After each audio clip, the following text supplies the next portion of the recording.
Well, the NBA wanted to be talked about. What's up, everybody? It's your boy, Mr. Dugan, coming at y'all with another episode of Dropping Dimes with Mr. Dugan.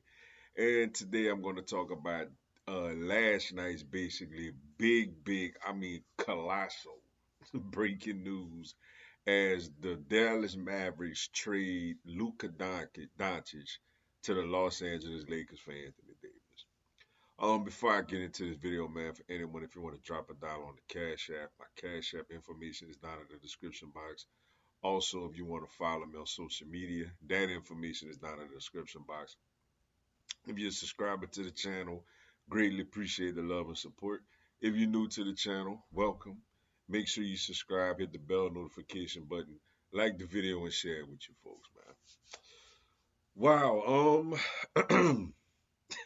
Well, um, first off, sorry I'm late with this. I did put out like a little short this morning, which was my original reaction to everything.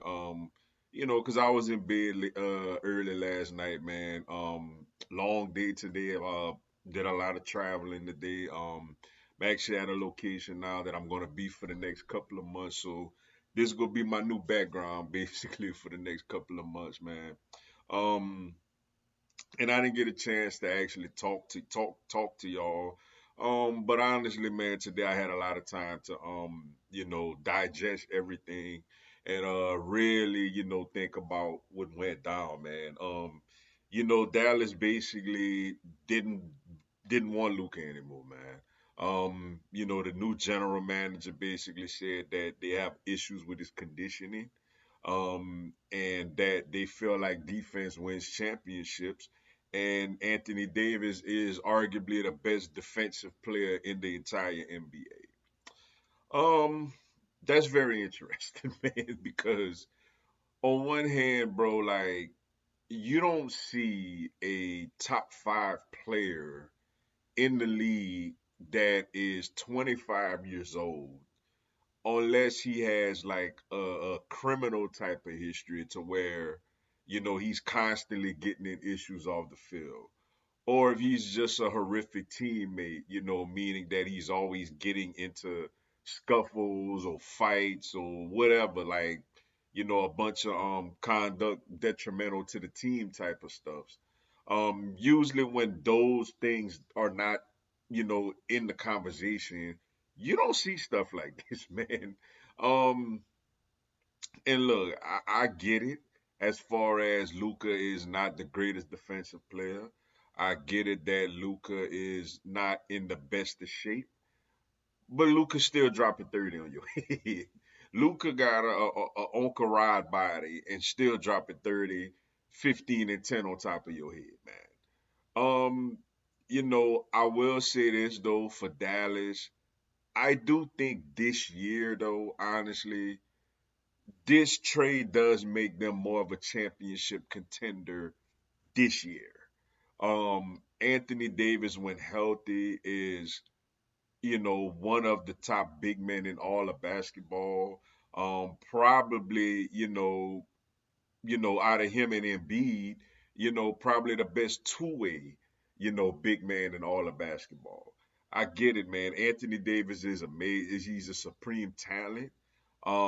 Kyrie is somebody that still could, he's gonna have to carry more to load, obviously. He's somebody that can handle the ball and he's somebody that can facilitate. So obviously he's gonna take more of the point guard role, the getting his buckets and then distributing to his teammates role. Clay is a spot up shooter. PJ Washington could defend. Gafford is going to be at the fire. We all know Anthony Davis love to play the four. I do think that gives them a better chance to win the championship this year by having Anthony Davis instead of Luka Doncic. But this is the problem with this. You have to win this championship this year because Kyrie is starting to get up there in age. Anthony Davis is still relatively young, but he has an injury prone history. And he's getting up there. He's not as young as he used to be. Um this team has to win now because the Dallas Mavericks fans loved Luka Doncic, man. Luka Doncic is box office. People go to watch Luka Doncic play. People don't go to watch Anthony Davis play. You know, you may have some people still big Kyrie fans, but not like Luka Doncic fans. Like Luka Doncic is box office, man.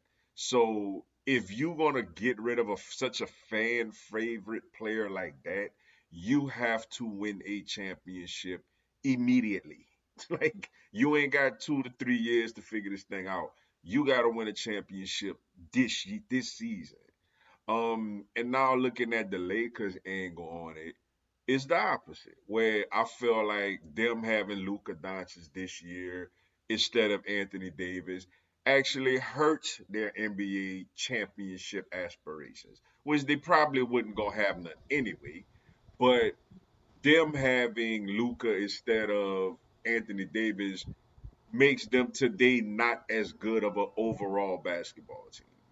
Um, Now they have basically no protection and no big man that could go down there and score the ball.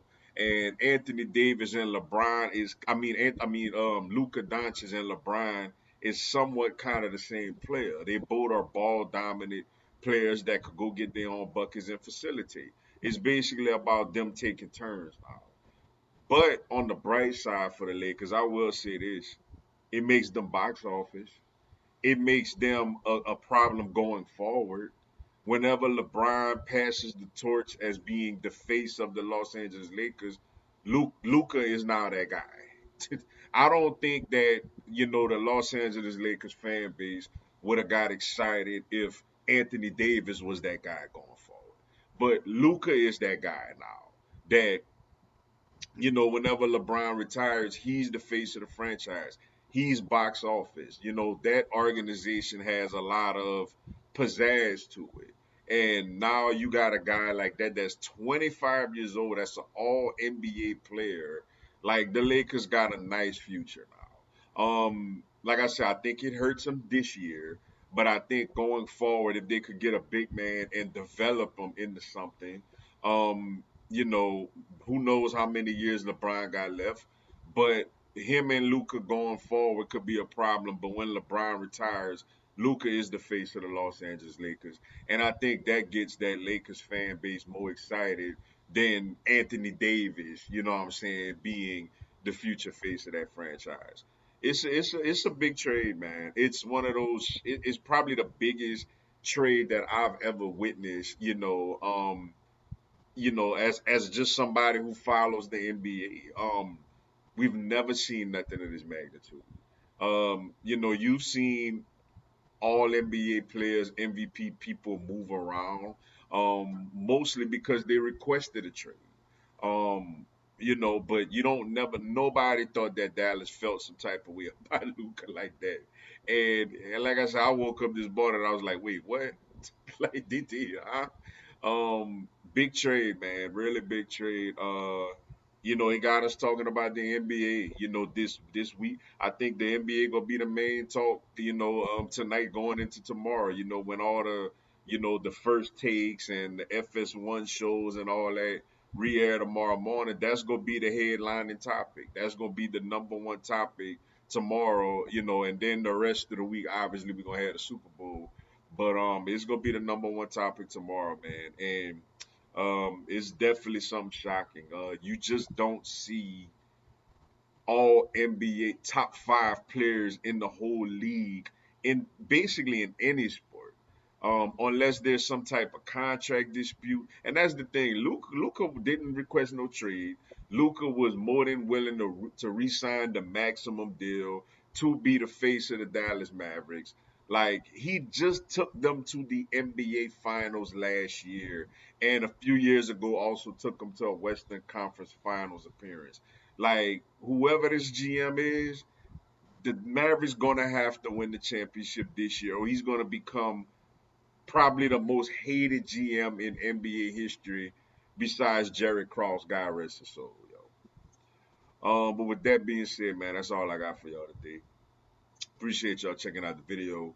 Hit the like button for your boy. Give me a subscribe and have Miami Heat, NBA, and content on my other teams throughout the year. Y'all have a blessed one. Let's go Heat.